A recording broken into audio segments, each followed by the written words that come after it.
Well guys, for once you catch up with me, not on the banks of a river, in the kitchen, as you can see. Thought I'd just have a quick chat to you about how I knock up my ground bait. Now if you watch my videos, you will know that I do use shop bought ground baits, commercially available ground baits, but I always do tend to mix it with what I call in my videos white crumb or brown crumb. Now I do use more and more crumb as we get towards winter, and that's why I thought I'd bring this video out now, as the weather's getting colder, and I do tend to use mostly crumb with a bit of ground bait in with it, commercially bought ground bait, to sort of water it down, if you like, to dilute it as we get into the colder weather. But I just thought I'd run people through how I make up my crumb, and how I store it, etc, etc.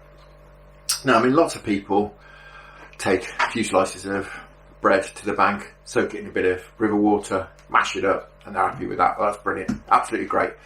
But I like to do things slightly different and be a little bit more prepared than that. So what I like to do is prep up at home, get lots done at the same time, and then store it.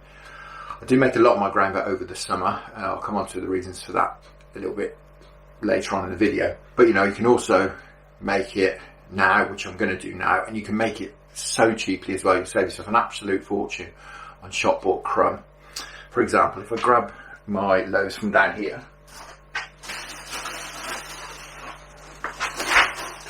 there we go.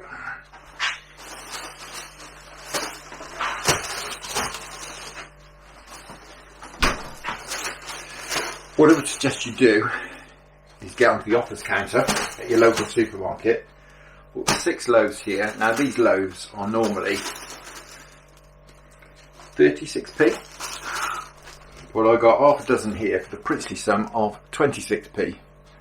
So I've got 6 loaves here for £1.50.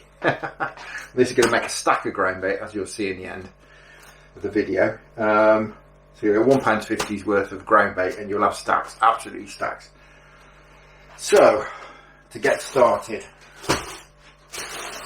what I like to do is use my trusty, as you've seen before in my videos, trusty blender. Very, very simple, as you can imagine. Literally just going to blitz this up. This is what is often referred to as liquidised bread. Literally bust these up, in they go. You're probably not going to be able to hear a word I'm saying while I'm blitzing this, so I'll shut up.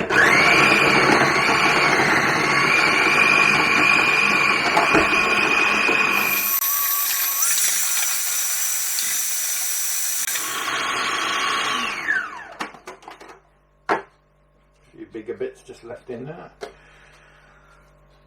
which I'll just break up. Blitz them down a bit quicker. As you can see, I threw it in, crusts and all, even the crust off the end of the bread, all goes in.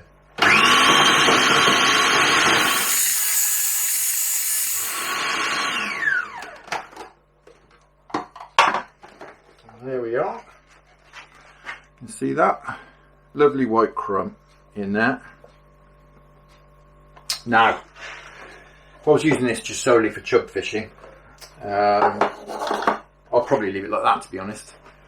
However, again, if you've seen any of my videos, I quite get into my roach fishing quite a lot, and you can probably see in there's some larger bits in there, which not ideal. Certainly for chub fishing, brilliant. But for roach fishing, I like it to be really, really fine. So what I like to do is use a maggot riddle. I think this is a 4mm by the looks of it. 4mm maggot riddle. I've got a big box here. All I'm going to do is simply riddle this bread.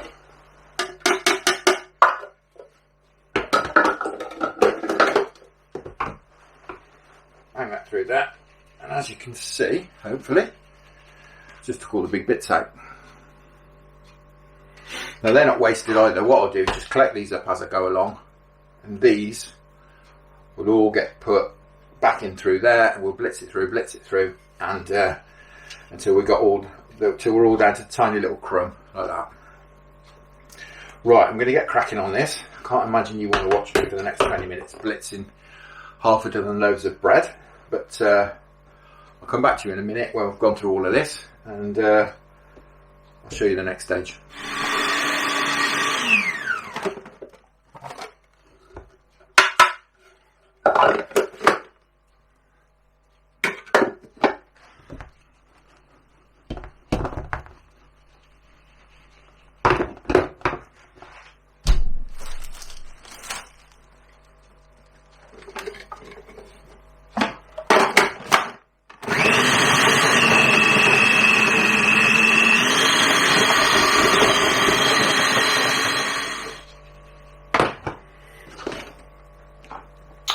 So guys, that's the last one of the first pass through.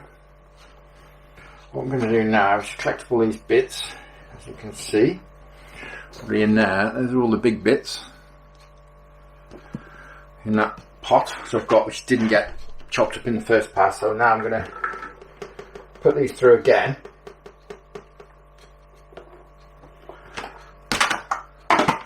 You'll find you'll get most of this back. By passing it through again, you'll get most of it down to the size that will go through this riddle.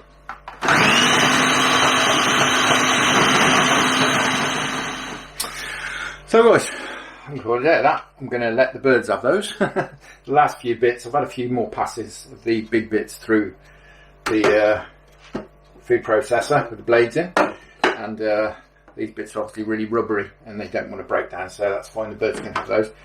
But as you can see from that, I happen to know this container is 30 litres, and you can probably see, if you lift that up, we're maybe 2/3 full.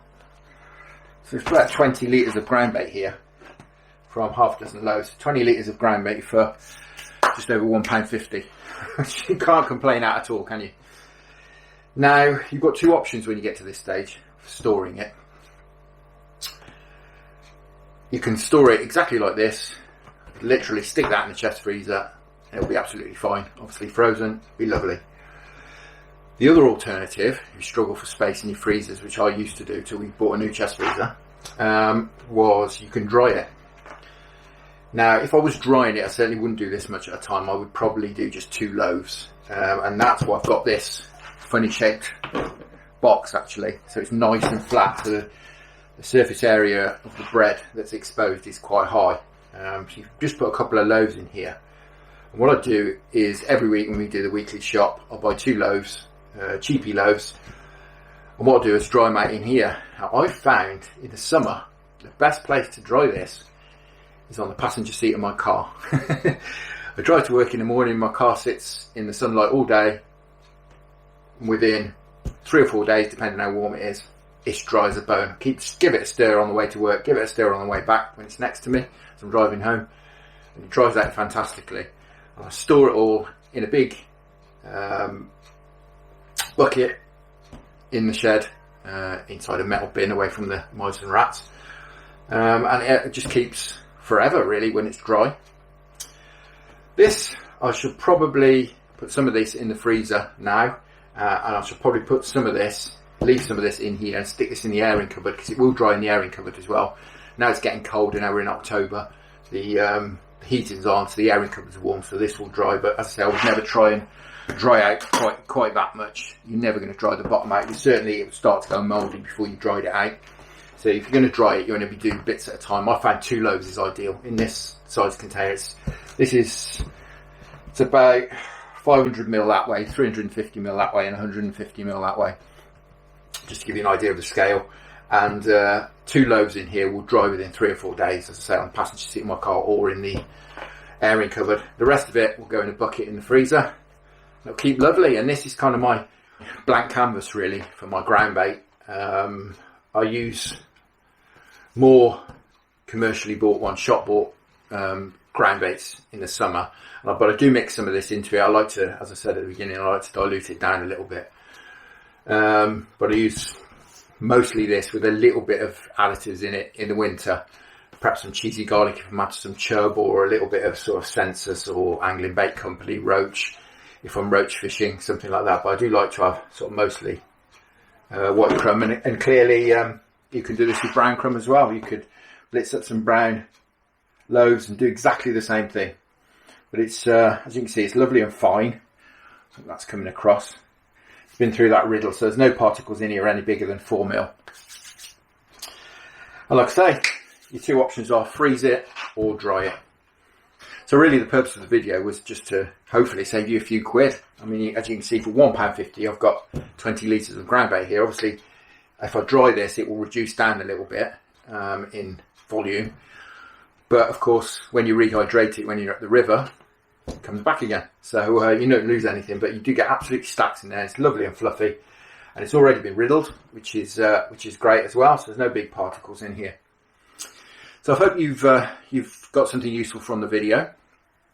So all that's left to do is say thank you very much for watching.